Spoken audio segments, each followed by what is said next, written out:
짧지만 아주 함축적으로 잘 표현한 그런 시라고 말할 수 있겠습니다. 하나님을 경외하며 그의 길을 걷는 자, 그런 자가 참 복이 있다 이렇게 이야기합니다. 성경에서 계속 반복되는 주제이시오. 무엇이 이 복인가? 어떤 무엇이 행복인가? 하나님을 경외하는 겁니다. 하나님의 말씀대로 사는 것.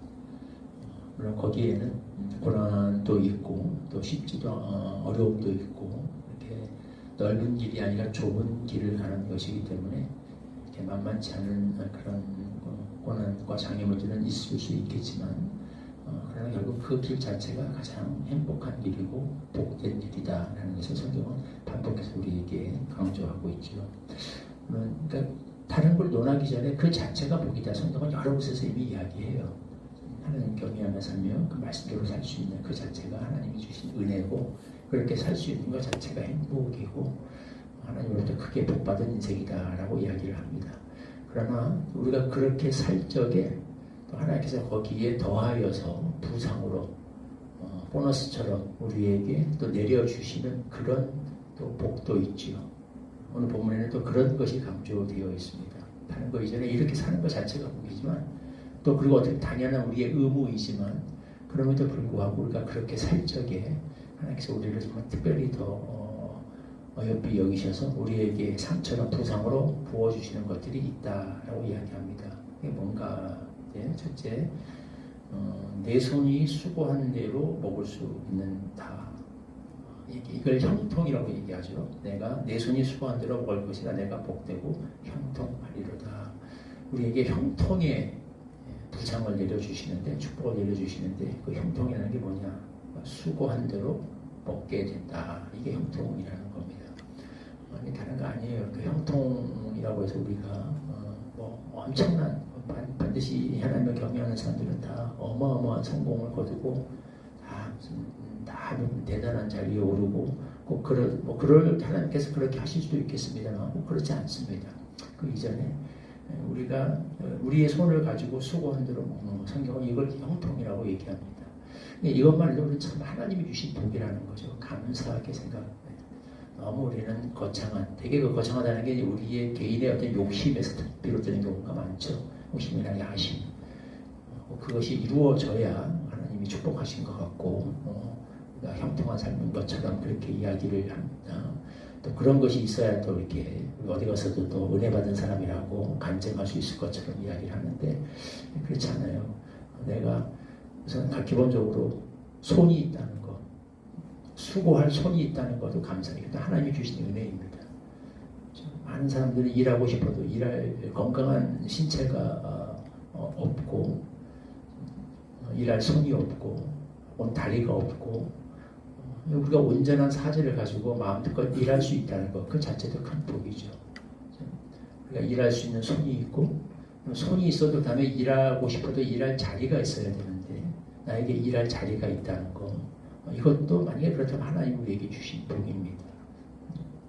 그리고 그 일한 대로 아무리 내가 또 수고하고 반면에 노력을 해도 일한 만큼 정당하게 대우를 받지 못하고 일한 만큼 그 수고를 내가 다 먹지 못할 수도 있어요. 그대로 사실 역사 속에서 대대로 보면 우리가 이렇게 모든 사람이 다 이렇게 일하고 자기 대가를 받게 된 것, 이것도 참 쉽지 않은 일이었습니다. 고대에 보면 대개는 소장농 같은 경우 다 열심히 일해봐야 주인이 다 가져가죠. 노예들 다 가져가고 자기는 일한 만큼 못 먹죠. 내가 그 수고대로 먹을 수 있다. 이것도 다 하나님이 주신 큰 복이고 은혜라는 사실. 예전에 누가 그런 통계를 냈습니다. 그러니까 전 세계에서 대학까지 나온 사람이 몇 프로고 자동차를 가진 사람이 몇 프로고 컴퓨터를 가진 사람이 몇 프로고 이런 것들을 다 통계를 내봤어요.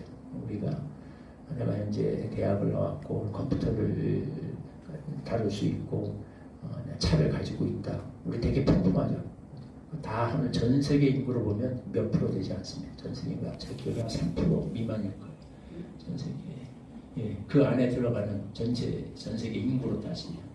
그러니까 우리는 그 기본으로 알고 그러면서 더 옆집, 더 큰 집, 더 성공한 사람 이런 걸 많이 부러워하는데 전 세계도 얼마나 많은 사람들이 굶주리고 있습니까? 전 세계 인구로 보면 우리가 별 당연하게 생각하는 그것만 해도 전체 전 인류의 3% 정도가 누리고 있는 큰 특권을 누리고 있다고 하는 거죠. 우리는 내가 건강한 몸을 가지고 내 손을 늘려서 수고하며 일할 수 있고 일한 만큼 또 어떤 보답을 받을 수 있는 그런 직장을 가지고 있고 이렇게 산다는 것 자체가 그 하나님이 우리에게 주신 큰 형통의 복이다라는 거 우리는 알고 감사할 수 있어야겠습니다. 두 번째 우리에게 주시는 그 축복은 가족이다라고 말할 수 있겠습니다. 안방에 있는 아내가 결실한 포도나무 같고 식탁에 둘러앉은 자식들이 어린 감람나무 같다.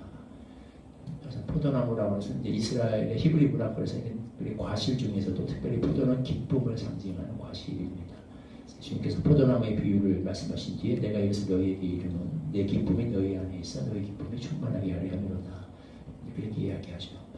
나에게 기쁨이 주는 아내의 존재가 나에게 기쁨이 되는 그런 좋은 아내를 만나고 자식들이 그 어린 감람나무 같다. 뭐냐면 감람나무는 그 뿌리에서 직접 가지들이 이렇게 올라와요. 그렇게 해서 나무는 번식이 됩니다. 그래서 감람나무의 그 뿌리에서 올라오는 감람나무 가지가 두 개인데요. 가지에서 올라오는 가지가 있고 뿌리에서 올라오는 가지가 있습니다. 특별히 뿌리에서 올라오는 가지가 중요한데 왜냐하면 본체가 죽어도 그 뿌리가 계속해서 감람나무를 번식시키는 이제 역할을 하게 되죠. 그래서 올리브나무는 본체 수명은 600년밖에 되지 않지만 뿌리에서 계속 가지가 올라오기 때문에 올리브나무는 영원을 상징합니다. 그래서 메시아의 상징, 메시아가 세우는 왕국을 상징하기도 하는데요. 그럼 대가 끊어지지 않고 계속해서 자손들을 통해서 그 세대가 이어지게 된다라는 거죠. 이거 하나님이 주신 큰 복이라는 겁니다. 다른 데 뭐 있잖아요. 화목한 가정, 나를 기쁘게 하는 기쁨이 되어주는 아내가 있고 그런 자식이 가정을 이룬다는 것 자체가 성경 복이라고 얘기하고 있고요. 특별히 그 가정이 또 참 화목한 그 가족 안에 기쁨이 있고 이것이 있다면 그 자체가 하나님이 주신 큰 이것도 행복이라는 거죠. 마지막 세 번째로 공동체적인 복이다 얘기할 수 있겠습니다. 평생에 예루살렘의 번영을 볼 것이다. 내 자식을 볼 거고 이스라엘의 평강이 있을 거다. 나 개인을 넘어서서 내가 속해 있는 예루살렘 하나님의 공동체가 잘 유지되고 세대가 단절되지 아니하고 계속해서 이어지며 성장해 나가는 그 복을 될 것이다. 이것도 하나님이 주시는 큰 복이죠. 공동체적인 복이죠. 축복입니다. 다른 어떤 거창한 세상 사람들이 생각하는 되게 어떤 화려한 성공이나 풍요로움이나 이것도 뭐 하나님이 주실 수 있는 복의 일부이겠습니다만 사실 그 이전에 이런 것들이 하나하나가 다 하나님이 우리에게 주시는 하나님을 경외하며 또 말씀대로 사는 자에게 부어주시는 참 놀라운 상이다 라는 것, 즐거움이고 행복이다. 신자가 누리는 행복 다른 데 있지 않다. 좀 생각해 볼 수 있어야겠습니다. 뭐 좀 여러 차례 한 이야기입니다만 의외로 세계 행복 지수를 조사해 보면 생각하는 그런 그 화려한 어떤 번영을 이룬 나라의 행복 지수들이 높지 않은 경우가 많아요. 안타깝게도 우리나라가 좀 그렇죠. 세계에서는 기적을 이룬 나라로 평가받는데 모든 나라가 다 부러워하고 짧은 시간에 어떻게 저렇게 다 와서 특히 와서 다 감탄하고 우리만 우리를 좀 밑으로 내려다보고 세상 사람들이 선진국 사람들도 우리나라에 와서 놀라고 감탄하죠. 모든 사회 시스템이 어떻게 이렇게 잘 돼 있고 다 이런 선진국이 있는가 라고 이렇게 대단하게 기적을 이룬 나라로 평가받는데 이상하게 행복지수는 좀 많이 낮게 나오죠. 오히려 그런 것이 없는 나라들이 우리가 보면 불행할 것 같은데 국민 소득도 낮고 심지어 막 전쟁도 많고 이스라엘만 해도 우리나라보다 행복지수가 높아요. 그렇게 맨날 테러가 터지고 전쟁이 나오고 끔찍한 일이 벌어져도 행복지수 조사해보면 이스라엘이 한국보다 훨씬 높게 나옵니다. 여러 가지 이유로 생각해 볼 수 있겠지만 우리가 너무 행복의 기준들을 거창한데 화려한데 외적인 것에 개인의 어떤 그 욕망에 기초한 것에 두고 있지 않을까 생각해 볼 수 있습니다. 하나님을 경외하며 말씀대로 살 때 하나님이 우리에게 부어주시는 이런 놀라운 은혜와 행복들 이거 사실 우리에게 많이 이미 부어주셨고 우리가 누리고 있는 걸 생각하면서 한편으로 감사와 또 기쁨을 가지면서 그렇게 하나님을 경외하고 말씀대로 살아가는 복된 그런 성도들이 되기를 축원합니다. 네. 1절과 2절 말씀 같이 한 목소리로 읽겠습니다. 시작. 여호와를 경외하며 그의 길을 걷는 자마다 복이 있도다. 내가 내 손이 수고한 대로 먹을 것이라. 내가 복되고 형통하리로다.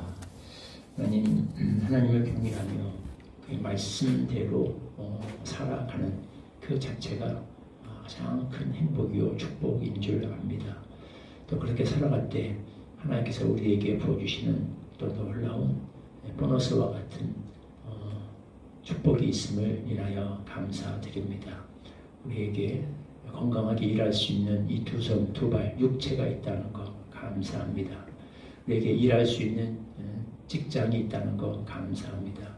일한 만큼 우리가 그 수고한 대로 먹을 것을 받아 누린다는 것 하나님이 주신 큰 은혜인 줄 압니다.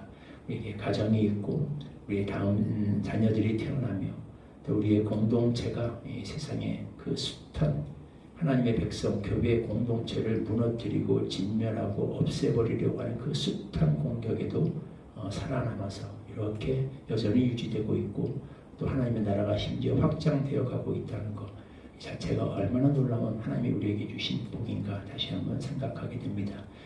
이것이 큰 축복이요 행복인 줄을 알고 그런 감사와 기쁨을 가지고 또 우리 하루를 하나님 앞에서 경외하며 말씀대로 살아가는 우리들 되게 하여 주시옵소서.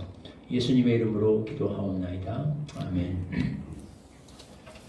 찬송가 550장 1절 95절에 가르쳐 주신 기도로 함께 기도하겠습니다. 시온의